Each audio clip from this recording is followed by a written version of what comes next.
NCRB के आंकड़ों के हिसाब से 2019 से लेकर 2021 तक तकरीबन 61,000 से ज्यादा महिलाएं और 22,000 से ज्यादा लड़कियां गायब हुई हैं, यानी कि मिसिंग। इनको कैसे ढूंढा जाता है, किस तरह से पुलिस इन लोगों को ढूंढने में काम करती है, उसी को जानने के लिए एबीपी न्यूज आज पहुंच गया है तकनीकी शाखा। ये रूम है नॉर्थ डिस्ट्रिक्ट में, यहाँ पर हम पहुंचे हैं। यहाँ पर हम बात करेंगे और जानेंगे किस तरह से काम किया जाता है उन सभी लोगों को ढूंढने के लिए जो लोग गायब हो जाते हैं, खास तौर से महिलाएं, क्योंकि ये जो आंकड़े एनसीआरबी की तरफ से आए हैं ये चौंकाने वाले हैं। महज 3 सालों में इतनी सारी महिलाएं और लड़कियां गायब हुई हैं, लेकिन कितने लोगों को ढूंढा गया है ये भी आपको आगे बताएंगे। मेरे साथ इस वक्त बातचीत करने के लिए सब इंस्पेक्टर विनोद वालिया जी मौजूद हैं। सर, सबसे पहले तो जो स्टोरी है, जो आंकड़ा एनसीआरबी की तरफ से आया है वो चौंकाने वाला है। महज 3 सालों में जो आंकड़ा है वो 61,000 से ज्यादा महिलाएं और 22,000 से ज्यादा लड़कियां मिसिंग। सबसे बड़ी वजह इसकी क्या, या किस तरह के सबसे ज्यादा केसेस इसमें देखे जाते हैं? अभी एक्चुअली इतना बड़ा डाटा है वाकई में ये अच्छा नहीं है कहीं भी। लेकिन जब हम 1/11/2021 में डीसीपी नौर साहब ने एक मिशन शुरू किया, तलाश नाम था उसका। उस तलाश में ये नोटिस किया गया कि किसी भी लेवल का, किसी भी एज ग्रुप का कोई भी सिटीजन अगर गुम होता है तो जब तक मिलता नहीं है, यूरेनाइड नहीं होता है, तब तक हमारे लिए एक बड़ा पेनफुल है। अगर मर्डर की इन्वेस्टिगेशन करते हैं तो उसमें हमें ऐसा लगता है कि वाकई किसी क्रिमिनल को हमने सजा देनी है, वो जुडिशरी का काम है, हमारा उसको ढूंढना है। लेकिन जो नहीं मिलते हैं उनके लिए हमारे लिए बहुत मुश्किल थी। तो जब ये तलाश प्रोजेक्ट को शुरू किया तो शुरू में हमारे लिए भी कुछ प्रॉब्लम थी। हमें आदेश दिया गया कि हमने इस पे काम करना है। तो उस पे लगभग पिछले 20 साल का हमने रिकॉर्ड, जिन लोगों को अभी तक ट्रेस नहीं किया गया था, जो अभी तक ट्रेस नहीं, घर नहीं लौटे थे, उन लोगों पे हमने ये फोकस किया। और उस फोकस में स्टडी करी गई कि वो किस एज ग्रुप के थे, किस सोशल इम्पैक्ट के थे, कहाँ रहते थे, कौन सा जो पुलिस स्टेशन है उसमें ज़्यादा इम्पैक्ट था, किस तरह की कम्युनिटी वहाँ पे रह रही है। इन सबको कैटेगराइज किया और कैटेगराइज करके उसकी रिसर्च शुरू करी। जब ये रिसर्च शुरू करी तो हमने एक डिसाइड किया कि जो ग्रुप, छोटा ग्रुप है जिसमें बच्चे हैं, उनको कैसे ढूंढें, जिनके पास टेक्नोलॉजी का कुछ मोड नहीं है, उनको हमने पालना, CWC ऐसे जितने भी हमारे NGOs इंस्टीट्यूशन हैं उनसे मिलकर एक प्लान किया कि जब भी कभी आपको कोई रिपोर्ट होता है या हमारे पास रिपोर्ट होता है तो हम आपस में कोऑर्डिनेशन रखेंगे और हमें तुरंत बताएंगे, ताकि वो बच्चा जो आपको मिला है उसको जल्दी से जल्दी रियूनाइट कर पाएं। सवाल मेरा अगला इसी से रिलेटेड है सर, क्योंकि बहुत बड़ा ये आंकड़ा है। तो जब भी कोई रिपोर्ट आपके पास आती है तो क्या सिर्फ जो रजिस्टर होती है उस जरिए से आप लोग उसको आगे बढ़ाते हैं केस को, या ढूंढते हैं, या फिर और माध्यम से, सोशल मीडिया या बाकी माध्यमों से भी आप लोग देखते हैं कि कहाँ कोई मिसिंग है और आप उस पर भी काम करते हैं? हमारे पास किसी भी मोड से हमारे पास कोई भी इंफॉर्मेशन आती है जिसमें सोशल मीडिया, ट्विटर, फेसबुक या किसी पे भी आती है, तो हम अपने डीसीपी साहब के नोटिस में लाते हैं और उस पर काम करते हैं। हमने बहुत सारे केस ऐसे हैं जो हमें ट्विटर पे मिले हैं या हमारे किसी तरह से कोई अप्रोच किया है, कई कैसे हमारे तक नोटिस में आए और उसको हमने बखूबी 2 या 3 या जो भी हमारा पास उसकी ड्यूरेशन थी उसमें उसको रियूनाइट किया है। दिल्ली में खास तौर से किस तरह से ये टीम काम करती है, टीम तलाश जो कि मिसिंग लोगों को ढूंढती है? और क्योंकि एनसीआरबी के डेटा के हिसाब से महिलाएं और जो लड़कियां हैं बहुत बड़ी संख्या में गायब हुई हैं, तो किस तरह से उनको ढूंढने का काम होता है? मैं चाहूंगी थोड़ा एक बार दिखाते हुए आप अगर बताएं कि किस डेस्क पे किस तरह का काम होता है। कि अगर जी, जैसे ही हमारे पास कोई मिसिंग आता है तो सबसे पहले सोचते हैं कि हमारे पास उनके पास फोन डिवाइस कोई कम्युनिकेशन के लिए है या नहीं। तो मेरी तुरंत जो टेक्निकल टीम है वो सोर्स देती है कि हमें उसकी लोकेशन के बारे में बताती है कि वो लोकेशन कहाँ पे है, या कौन सी फील्ड में है, या किन लोगों से लास्ट में बात हुई है, कौन से लोग हैं जो हमें उस इन्वेस्टिगेशन को ढूंढने में हमारी मदद कर सकते हैं, उन पर सारा फोकस करते हैं। और इस टीम का रिस्पॉन्ड इतना क्विक है कि आप कई बार ऐसे केस हुए हैं कि वो अभी किसी ट्रेन में बैठने वाले थे या उसको कहीं मेट्रो में से एक मतलब सुसाइड तक करने वाला था एक। मतलब ऐसे कई ऐसे केसेस मिले हैं जिसमें हमें इसका जो इम्पैक्ट है, जो रियल टाइम हमें जो अप्रोच मिलती है उससे मदद मिली है और लोगों को हमने यूनाइट किया, बचाया। वहाँ पर सारा डेटा, जो फोन का डेटा होता है और बाकी डेटा होता है, वो डेस्क वो काम? जी भाई, जी सर।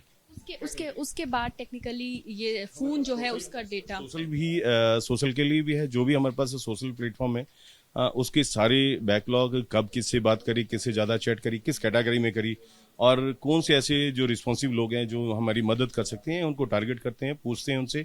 इवन टू हम जब स्टडी करते हैं तो अगर वो छोटा है तो उसके आसपास के खेलने वाले छोटे छोटे बच्चों को भी हम एनरोल करते हैं। अगर थोड़ा सा बड़ा है तो उसको हम स्कूल में उसके टीचर से उसके बिहेव के बारे में कभी कैसे बात की उनसे स्ट्रक्चर करते हैं। जो आसपास की सोसाइटी है वो भी हमें बहुत अप्रोच करती है। कई बार ऐसी चीज़ें जो घर वालों को नहीं पता होता वो पड़ोसियों को पता होता है, उनको भी हम टीम में लाते हैं। और टीम हर एंगल से कोशिश करती है कि कोई ना कोई इनपुट मिले ताकि हम उस जो खोया है, जो अपनी फैमिली से परिवार से जुदा है, उसको रियूनाइट करने में कुछ मदद कर पाएगा। यानी कि सबसे पहले उस डेस्क का काम है, वो टेक्निकल डेस्क है, जो कि सबसे पहले जो भी लड़की या जो भी महिला मिसिंग है या कोई और भी शख्स मिसिंग होता है तो सबसे पहले उसकी कॉल डिटेल्स और उसका जो सोशल मीडिया है उसको खंगाला जाता है कि किन लोगों के संपर्क में वो शख्स था। सर उसके बाद का क्या प्रोसीजर होता है, उसके बाद क्या काम होता है? उसकी बाद से ये तो वो लोग हैं जो रियल टाइम या हमारे पास अचानक और किसी भी मोड से रिपोर्ट करते हैं और उसको ढूंढने की कोशिश करते हैं। इससे भी एक और इम्पॉर्टेंट काम है कि हम पूरे डिस्ट्रिक्ट के जो भी रिपोर्टिंग पैनल है, रिपोर्टिंग पोर्टल है, उनको एक्सेस करते हैं। मॉर्निंग मेरी टीम सबसे ज़्यादा उस पर फोकस करती है। जो भी हमारे डिस्ट्रिक्ट से रेलिवेंट है और जिसमें हमें ऐसा लगता है कि वो मिसिंग है, कोई बड़ा बुजुर्ग बच्चा छोटा कोई भी हो, उन सब की रिपोर्ट को हम कलेक्ट करते हैं। वो मेरे पास लेके आते हैं और मैं टीम को असाइन करता हूँ और टीम उसकी बाकी डिटेल के बारे में जो भी जैसे टेक्नोलॉजी से लेने रिलेटेड है या कहीं सोशल से रिलेटेड है या और की पुराने डाटा यहाँ क्या हो रहा है सर? यहाँ उनको मॉनिटर करते हैं हम। जितने भी अभी तक जितने भी हमने 700 या 712 लोगों को रियूनाइट करा, उन सब का रिकॉर्ड हमने मैन टू मैन रखा है। कई बार इसमें ऐसे भी इंसिडेंट हुआ कि एक बच्ची 3 बार भी गई है। एक लड़की 3 बार भी गायब, 3 बार भी गए हुए। ऐसे मल्टीपल इंस्टेंसेस, मतलब कई ऐसे केसेस हुए हैं, 3-4 केसेस ऐसे हैं जिसमें बच्चा 3 बार चला गया, 2 बार चला गया। तो हमारे पास अगर रिकॉर्ड है तो हमें फिर उसको ढूंढने में ज़्यादा टाइम नहीं लगता। हम उस पर पूरा फोकस करते हैं और वो सारी चीज़ें थी। आगे क्या काम हो रहा है? ये आगे कुछ ऐसे चैनल हैं जिसमें आपके सोशल, ये हमारा सोशल प्लेटफॉर्म है जिसमें हमें अगर कोई बच्चा अगर मिल जाता है, उसका कोई ट्विटर हैंडल या फेसबुक या और भी कोई जो करते हैं तो उसको भी सर्च करते हैं कि उससे लास्ट चैट में या उसके चैट बॉक्स में कुछ ऐसा इंपॉर्टेंट इशू मिलते हैं या क्लू मिलता है जो हमारी उसको ढूंढने में मदद। कई बार कोई ऐसे लोग होते हैं, कई फ्रेंड्स ऐसे होते हैं, वो लोग साइलेंटली उससे अटैच होते हैं, तो उसके बिहेव को भी हमारे पास नोटिस मिल रहा है थोड़ा सा कि वो किस कैटेगरी में है, किस प्रोफेशन से या किस तरह की बातें करते हैं। तो वो सारी चीज़ों को भी हम कैलकुलेट करते हैं और कैलकुलेट करके उसमें भी इन्वेस्टिगेशन का कुछ ना कुछ रोल अप्लाई करते हैं। यानी कि जो मिसिंग पर्सन है तो उनको पूरी तरह से स्टडी किया जाता है, उनके सोशल मीडिया को खंगाला जाता है कि किन लोगों के संपर्क में था, किन लोगों से बातचीत होती है और उसके बाद आगे क्या कुछ होता है। सर उसके साथ हुआ जिसकी वजह से उसको ये स्टेप उठाना पड़ा। ये फोकस ये है कि यहाँ तक पहुँचने के लिए हमें वो सारे रूल आउट करने पड़ते हैं। बड़ा लाजमी सा सवाल है कि बहुत बड़ा आंकड़ा एनसीआरबी ने दे दिया, हम चाहेंगे चलते चलते बात करें। सर एनसीआरबी ने एक बहुत बड़ा आंकड़ा दे दिया कि 61,000 से ज़्यादा महिलाएं, 22,000 से ज़्यादा लड़कियां पिछले 3 सालों में मिसिंग रही। तो सर क्या एक लाजमी सा सवाल यही है जो मन में आता है कि किन सर्कमस्टेंसेस में ये मिसिंग होती हैं? क्या किडनैपिंग के ज़्यादातर केस होते हैं या बेला फुसला के कुछ लोग ले जाते हैं या अपनी मर्जी से? किस तरह की केसेस होते हैं, कितनी कैटेगरी? अपनी मर्जी से भी बहुत सारी लड़कियां या फीमेल जाती हैं। कुछ उनके फाइनेंशियली इशू हैं, कोई फैमिली बैकग्राउंड से, कुछ आसपास का जो माहौल है उसकी चकाचौंध जो है उससे, ये कहीं ना कहीं इन सब से अटैच हैं। और ये जो कुछ ऐसी सोशल प्लेटफॉर्म हैं हमारे पास जिसमें आप इंस्टाग्राम, फेसबुक या और जो भी जिसमें रेगुलर लोग इसमें यूज़ करते हैं, तो कुछ ऐसी रील या कुछ ऐसे स्टंट या ऐसी कुछ मटेरियल उसमें आता है, उसको देखकर हर इंसान जो भी इस लेवल पे जिसके पास वो सारी चीज़ें नहीं हैं, वो ये सोचता है कि मुझे भी कुछ इस तरह से हासिल हो। फिर फिल्मी दुनिया तो अपनी अलग दुनिया है, उसके मुताबिक तो सारी चीज़ें नहीं पॉसिबल हो सकती, लेकिन वो इस एंगल से अपने आप को उसमें पूरा ले जाने की कोशिश करते हैं। और जब उसके रिजल्ट आते हैं तो रिजल्ट में उनको वो सारी चीज़ें मिल नहीं पाती हैं। बहुत सारे केसों में हमने देखा 2-4 दिन के बाद उनको ऐसा लगता है कि ये तो हमने गलती कर दी, तो वो कुछ लोग तो वैसे भी वापस आते हैं जब उनको पता चलता है कि एक्चुअली फैक्ट तो ये था, हमने उसमें गलत इंटरेस्ट था या गलत वजह से हम वहाँ चले गए। तो कई बार तो ऐसे भी केस मिले हैं कि जो अपने आप ही जब पता चला कहाँ गुम हो गया, हमारे पास रिपोर्ट हुआ, पता चला कि वो ऑटोमेटिक घर आ गया। क्या हुआ पूछा उनसे तो कहते कि नहीं ऐसा था कुछ नहीं, दिमाग में ऐसी चीज़ें थी, हम ऐसे ही चले गए थे। वो सारी चीज़ों को एक्सप्लोर तो नहीं करते, लेकिन कहीं ना कहीं हमारा नोटिस करना ये होता है कि वो इस चीज़ को समझ गए कि हम गलत तरीके से गए थे। क्या काम हो रहा है? ये हमारी ट्रेनिंग सेक्शन है और डाटा को एनालाइज ही करते हैं मोस्टली। कहीं कोई ना कोई चीज़ ऐसे निकल के आती है जिसको हमारी इन्वेस्टिगेशन का पार्ट बनाते हैं। जो लड़की या महिला मिसिंग होती है, सिर्फ उन्हीं लोगों का जो सोशल मीडिया और बाकी चीज़ें खंगाला जाती है, उनकी फैमिली के भी कुछ फ़ोन कॉल्स या जो बाकी डेटा है उनको खंगाला नहीं, कई बार क्या होता है आगे की तरफ से कई बार यानी कि आगे जो है वो भी टीम काम कर रही है और किस तरह से काम कर रही है, क्या कुछ यहाँ पर होता है वो भी देखना ज़रूरी है। इसीलिए हम यहाँ पर आ गए क्योंकि मिशन तलाश जो है वो दिल्ली पुलिस का एक बहुत बड़ा मिशन है जिसमें मिसिंग लोगों को ढूंढा जाता है। यहाँ पर आप देख सकते हैं किस तरह से टीम जो है वो काम कर रही है। सर, जब भी कोई केस आपके पास आता है तो कितनी टीम्स आप उसमें गठित करते हैं कि भाई इतनी टीम इस केस पर लगेंगी? मेरे पास इस टाइम में 4 टीमें हैं, वैसे 10 लोग हैं। तो जैसी जैसी रिक्वायरमेंट है, हम सपोज टू कि वो बच्चा गुम होता है, छोटा बच्चा गुम होता है, तो उसमें हमें मैन पावर की ज़्यादा ज़रूरत होती है।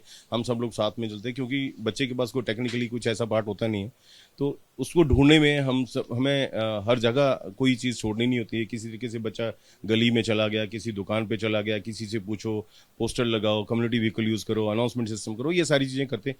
तब सब लोग हम इकट्ठे होते हैं क्योंकि छोटे बच्चे के एंगल में, जब उसके पास कोई डिवाइस या कोई कनेक्टिविटी का सोर्स नहीं होता है। एक और सवाल, जो डेटा है उस हिसाब से ये देखा गया कि 61,000 से ज्यादा महिलाएं यानी कि मैच्योर, तो ये इस किस तरह के केसेस इसमें होते हैं? ये जब हमने ये प्रोजेक्ट शुरू किया तो ये डीसीपी साहब का प्रोजेक्ट था बड़ा फेमस। उसमें 1/11 मैंने जैसे जिक्र का 2021 से, तो उसके बाद से हमने अभी तक 700 लोगों को यूनाइट किया है। ये बड़ा आंकड़ा तो नहीं कह सकते हम कि हमने जो एनसीआरबी के डाटा के अकॉर्डिंग इतना सारा किया है, लेकिन पर्टिकुलरली इस टीम ने 700 लोगों को यूनाइट किया है लगभग 1.5 साल के टाइम पीरियड में। ये एक शुरुआत मान लीजिए।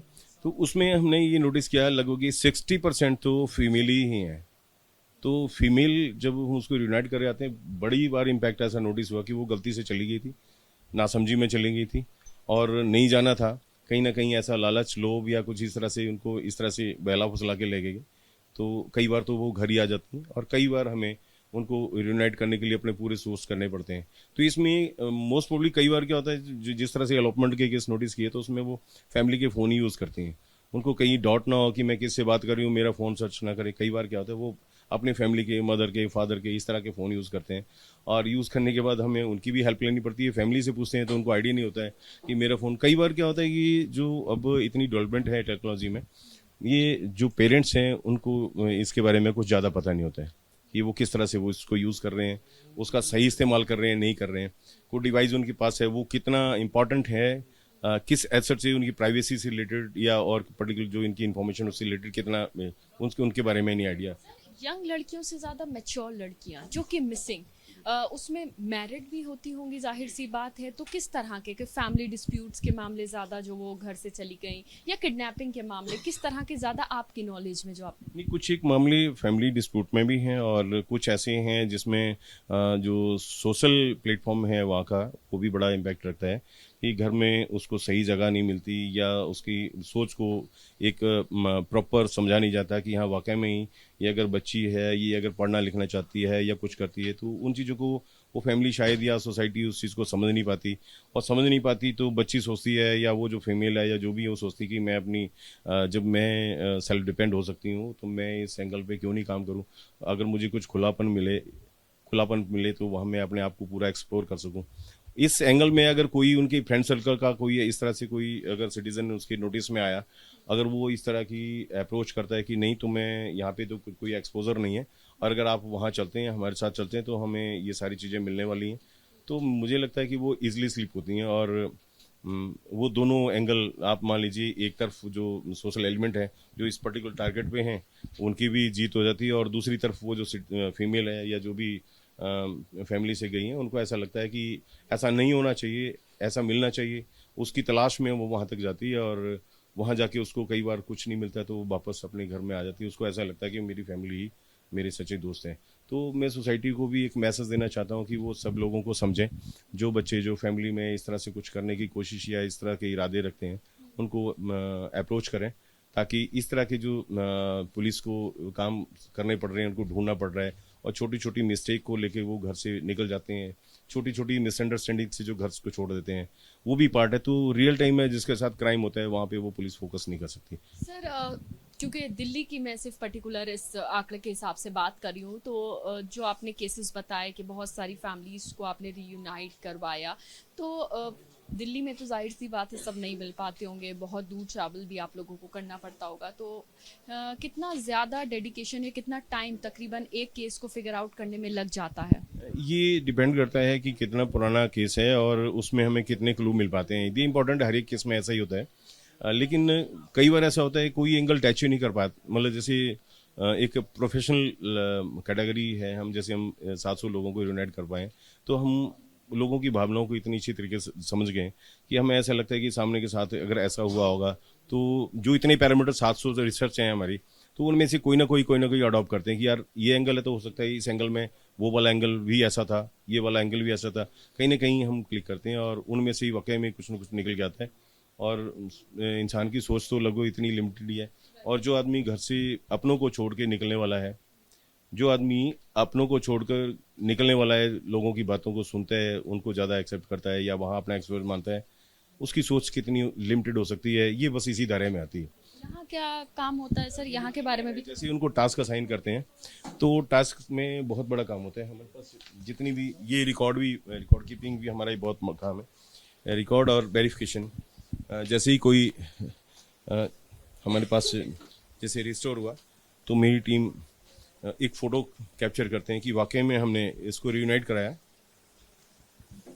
जैसे ये मेरी 2 फीमेल हैं, लड़कियां यहाँ पे, दोनों जब किसी टीम कहीं जाती हैं तो फीमेल का मामला होता है तो हम पूरा कोशिश करते हैं कि कुछ ऐसी चीज़ें हैं जो हमारी जो मेल टीम है वो अप्रोच करे ना, उनको सेंस करे ना करे, नोटिस करे ना करे, लेकिन ये लोग काफ़ी इस मामले में मेरी शेरनियाँ हैं ये कह सकते हैं। तो जैसे ही हमें मिसिंग या कुछ और डिटेल मिलती है उसकी पूरी डिटेल को हम कैप्चर करते हैं और पूरी इन्वेस्टिगेशन को मॉनिटर करते हैं। और अगर जैसे हमारे प्रीवियस केस हैं उसमें भी हमारा पूरा रिकॉर्ड कीपिंग है। एक और रजिस्टर दिखाइए जिसमें हम तो देखिए कि अलग अलग तरह से जो टीम्स हैं वो काम करती हैं, टेक्नोलॉजी के साथ भी मिलकर काम किया जाता है, यानी कि टेक्निकल एस्पेक्ट्स को भी देखा जाता है, उसके अलावा फैमिलीज से भी बात की जाती है, उनको भी इन्वॉल्व किया जाता है केस में।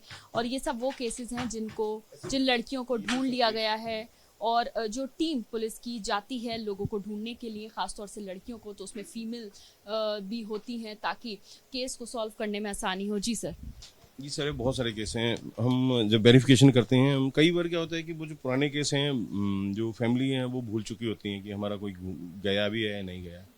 तो इसमें भी रिसेंटली एक केस था जिसमें मैंने जिक्र करा आपसे कि लगभग जो कोविड से पहले एक बच्चा चला गया, उसको उसके जीजा ने सिर्फ इतना सा कहा, तम्बाकू क्यों खा रहे हो तुम।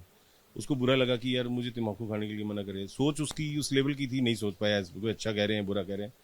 तो इस एंगल को लेके जब वो बस अड्डे मिला था, उसको एक दोस्त मिल गया, उस दोस्त को लेके वो अपने गांव चला गया। उस कहीं यूपी में ही किसी एक गांव में रहने लग गया। बाई चांस उसका जो फ्रेंड उसको जो साथ लेके गया था वो इसमें कोविड में एक्सपायर हो गया। उसके पास और कोई नहीं था। घर वालों ने उसकी पूरी मदद करी, जो भी है वहाँ पे उन्होंने ये सोचा जब यहाँ आ ही गया तो अपना काम करे। जितनी भी गाय भैंस हैं उनका काम करता था, जो जितनी उसके समझ के मुताबिक था, खाता पीता, थोड़ा अच्छी हेल्थ भी अच्छी होगी। तो 2 साल के बाद जो वहाँ की फैमिली, उन्होंने ये सोचा कि अब यहीं रहने लग गया, चलो कोई बात नहीं यार, इसकी भी दुनिया है, ये भी कुछ फ़ोन वोन चला लग गया कुछ, इसको भी उन्होंने एक फ़ोन खरीद के दे दिया। जैसे उसको फ़ोन खरीद के दिया तो उसको एक आध नंबर यहाँ का कुछ नोटिस था, उस नंबर पे उसने हल्का सा क्लिक करा, उसने उसके इंस्टाग्राम पे। मैं ये नहीं कहूँगा कि इंस्टाग्राम या सोशल प्लेटफॉर्म सारे गलत हैं, ऐसा कुछ नहीं है, लेकिन हम किसी भी चीज़ को इतने अच्छे तरीके से लेते हैं या गलत तरीके से लेते हैं, वो ज़्यादा इम्पैक्ट रखता है। तो उसने इंस्टाग्राम पे जैसे ही उसको देखा, उसको उसने हेलो हाय कहा। तो वो जो लड़का था जिसको हेलो हाय उसने कहा कि ऐसी सी बात पॉसिबल थी, ये वो लग रहा है मुझे। शक्ल तो उसकी चेंज हो गई, काफ़ी मोटा हो गया वो, तो उसकी आवाज़ भी कुछ बदल गई, विंध्याचली टाइप में आवाज़ कर रहा था वो। उन्होंने बात करी तो उनको ऐसा लगा कि मे भी पॉसिबल होते, आजकल वो एआई वगैरह यूज़ करके लोग बातचीत जैसे भी किसी की मिसिंग होती है तो उसको, क्योंकि जो उसका जो पोस्टर हम पब्लिश करते हैं तो उसके फ़ोन कॉल को ही नोटिस करके वो एड्रेस करते हैं कि तुम्हारा बच्चा यहाँ मिल गया है, उसको 200 500 हज़ार रुपये चाहिए, आप पेटीएम कर दो, हम उसको देके गाड़ी में। इस तरह से बहुत चलन है, मतलब बहुत ज़्यादा जो हमारी इस सेंसिटिव इन्फॉर्मेशन है इसको भी रोल आउट करते हैं लोग। तो ये सोच के उन्होंने हमारे पास है, हमने देखा कि 2-2.5 साल पहले बच्चा है, पॉसिबल है कि मिल जाए। हमने उसको ये नहीं छोड़ा कि मैं इसको छोड़ दो, इसमें कुछ नहीं करना है। हमने तुरंत अपनी टीम को रातों रात ही उस एड्रेस पे भेज दिया। बाई चांस उसका फ़ोन बंद हो गया, जब शायद उनको लगा होगा कि ये तो अब वापस घर चला जाएगा, कुछ होगा, या किसी भी इंसिडेंट में उसका फ़ोन बंद हो गया, तो उसकी हमने डिटेल नोटिस करी कि उसके आसपास के लोग कौन कौन से हैं, कि फैमिली के। मेरी टीम गई, उन्होंने किसी से भी जाके पूछा वो कहाँ है।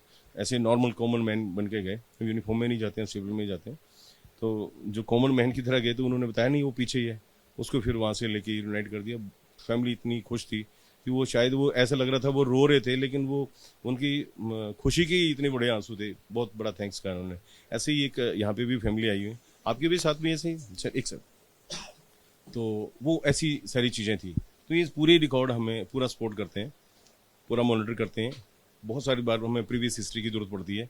अगर दोबारा कहीं चले जाते तो हमें उसमें ज़्यादा टास्क करने की जरूरत नहीं पड़ती, हम दोबारा रीओपन करते हैं और जो पुराने वाले कंटेंट्स हैं उस पर आकर। तो तलाश होती है उन लोगों की जो मिसिंग है। एनसीआरबी का डेटा तो बहुत बड़ा है, खासतौर से उन महिलाओं का, उन लड़कियों का जो कि मिसिंग है, लेकिन उसके अलावा भी जाहिर सी बात है बहुत सारे बच्चे, बहुत सारे युवा जो हैं वो गायब हो जाते हैं। कई अलग अलग सर्कमस्टेंसेस होते हैं जिस वजह से वो घर से चले जाते हैं। किडनैपिंग की भी जाहिर सी बात है मामले आते होंगे, लेकिन अगर मैं पर्टिकुलरली सिर्फ महिलाओं की बात करूं सर, तो महिलाओं में किस तरह के केसेस होते हैं, कितनी कैटेगरीज के, क्या घर से खुद जाती हैं या किडनैपिंग या और कुछ? नहीं, किडनैपिंग में तो हमें कभी ऐसा एहसास नहीं होता है। जिस तरीके से हम सर्च करते हैं तो जब हम उनको लेके आते हैं तो कहीं ना कहीं बहुत बार ऐसा लगता है कि उनकी अपनी फ्रेंडशिप, अपनी दोस्ती का ही इजहार करते हैं। कभी ऐसा महसूस नहीं हुआ कि ये वाकई में फोर्सफुली किसी को लेके गया है। फोर्सफुली कभी नोटिस नहीं हुआ। इतने सारे केस किए हमने तो इसमें फोर्सफुली कभी नहीं हुआ। एक आध किसी में अगर बाई चांस, जैसे ही अभी सामने हमारे पास केस है, एक केस है, उसमें ऐसा हुआ था कि वो लड़की को ऐसा लगा कि हमारे पास मुझे कई दिनों से बंधक बना के रखा हुआ, मुझे कोई ट्रांसमिशन नहीं करने देते, मुझे कम्युनिकेशन नहीं करने देते, इस तरह से बातें थी। तो उसको टीम लेके आई। तो जो भी शख्स था उसने उसका मिसयूज़ किया, उसका रिलेशन का भी और कुछ भी। तो अब वो सलाखों के पीछे है। तो बाकी की इन्वेस्टिगेशन हमारे पुलिस स्टेशन उसको करते हैं और वो जेल के अंदर है। तो कोई केस ऐसा बताइए जिसमें महिला या लड़की का हाल फिलहाल में उसको रीयूनाइट आपने करवाया हो, या फिर कोई ऐसा हो जो जिस पर आप वर्क कर रहे हो, काफी दिन से मिसिंग हो कोई लड़की? हमें एक और केस मिला था अभी। केस तो 700 हैं, बहुत ज़्यादा हैं। किसी न किसी में कोई ना कोई स्टोरी रही है कि अभी एक लड़की आई, वो एक्चुअली 2 सिस्टर हैं और उसके फादर एक्सपायर हो गए। और एक्सपायर होने के बाद उसकी जो माँ है वो एक छोटी सी शॉप चलाती हैं बुराड़ी के एरिया में। तो जो शॉप चलाती हैं उसी से उनका सारा भरण पोषण होता है। बच्ची भी उस दुकान में काम करती थी। तो पता नहीं किसी एक लड़के ने उसको थोड़ा सा बताया कि ऐसे ऐसे बातें, हम को टेक्नोलॉजी इतनी बड़ी है, कोई एप्लीकेशन या इतने सारे सोर्सेज हैं, वहाँ पे कुछ काम करते हैं, तुम भी पढ़ी लिखी हो, मैं भी पढ़ा लिखा हूँ, तो करते हैं। तो उसको हमने पीछा करा, करते करते करते वो शायद देहरादून में मिली। और देहरादून में उससे जब पूछा कि भी आप अपनी पूरी फैमिली को छोड़ के इधर आ गई क्या, तो उसका ये कहना था कि मुझे ना एक्सपोजर चाहिए था। जब मुझे ऐसा लगा कि मैं अपने आप को, वो मुश्किल से 800-900 रुपये की नौकरी कर रही वहाँ पे। मैंने उसको कहा, इवन टू जब उन्होंने बुलाया तो उसके पास पैसे नहीं थे, पैसे भी पेटीएम करके उसको भेजा। कहती मैं खुद आ जाऊंगी। जब उससे बात हुई, कई हमें उसका ना बात कॉल करनी पड़ती है जब भी किसी सिटीजन का ऐसे नंबर चल जाता है गुम है, तो उससे पूछते हैं भी वजह क्या है, कहाँ से इनिशिएट तो हुई होगी, आपके यहाँ दिमाग में जाने की बात तो हुई होगी, कोई तो इशू रहा होगा। आप वो फैमिली से हुई, कोई फ्रेंड से हुई, या कोई और सोर्सेज से हुई, फाइनेंशियली, मतलब जो भी आपको तकलीफ हुई, उस तकलीफ के निदान के लिए तो आप बाहर निकले हैं, या तो आपको ले जाया गया या आप खुद चल के गई। तो उसका ये कहना था कि नहीं, मैं खुद चल के गई हूँ और मैं खुद चल के भी आई हूँ। मेरे पास पैसे नहीं थे, मैंने आपको ही बोल दिया कि आप 500 रुपये दे दीजिए, मैं आ जाती हूँ। वो आई भी और आके उसने कहा कि मैं 2 दिन की छुट्टी लेके आई हूँ। मैंने उसके एम्प्लॉयर से भी बात करी तो उसने कहा नहीं ठीक है, बच्ची काम करती है सर, इसको हम अगले महीने से कुछ पैसे बढ़ा देंगे और अच्छी परफॉर्मेंस है। तो ये कैलकुलेट करना कि वो वजहें कितनी सारी हैं, ये तो बहुत ज़्यादा हैं, जितना हम सोच सकते हैं उतनी वजहें। लेकिन फ़िलहाल हमें ये जो सोशल इम्पैक्ट है उस पर ज़्यादा सोचने की ज़रूरत है, क्योंकि अवेयरनेस जितनी ज़्यादा इंपॉर्टेंट होगी कि जो जितनी चीज़ें हमारे पास सोशल प्लेटफॉर्म पे हैं वो सारी सच्ची नहीं है। इनको जब तक हम परख लेंगे, वर्चुअली दुनिया हमारे लिए पेनफुल है, हम जब फिजिकली उसकी पूरी एड्रेस को या पूरी उसकी लोकेलिटी को, उसकी फैमिली को नहीं नोटिस कर लेते, उससे पहले उनके साथ अपनी फैमिली को, अपने परिवार को या अपने आप को किसी रिस्क पे ले जाना, मुझे नहीं लगता कि ये वो समझदारी की बात है। पुलिस लगभग आधे केसों में तो इन्हीं में उलझी रहती है। जो रियल टाइम केस होते हैं उनमें पुलिस टाइम नहीं दे पाती, क्योंकि जहाँ वाकई में ही पुलिस की ज़रूरत होती है। तो ये छोटी छोटी उलझने हैं, कई बार हमें ऐसा लगता है कि ये छोटी छोटी पहेलियाँ हैं, ये 1-2 दिन में गुत्थियाँ उलझ जाएंगी और बंदा रिस्टोर हो जाएगा, आ जाएगा अपनी फैमिली के साथ मस्ती से रहने। यानी कि जो आंकड़ा है इसको कम करने के लिए जागरूकता बेहद ज़रूरी है। जागरूकता इसलिए ताकि, क्योंकि ये जो गुत्थी है ये बहुत ज़्यादा उलझी हुई है, क्योंकि जो लोग मिसिंग हैं उसमें सिर्फ एक वजह नहीं है, वजह बहुत सारी हैं। तो यानी कि आंकड़ा कम करने के लिए जागरूकता बेहद ज़रूरी है। फिलहाल दिल्ली पुलिस का तलाश जारी है। कैमरा पर्सन प्रवीण दीक्षित के साथ मदीहा, ABP न्यूज़, दिल्ली।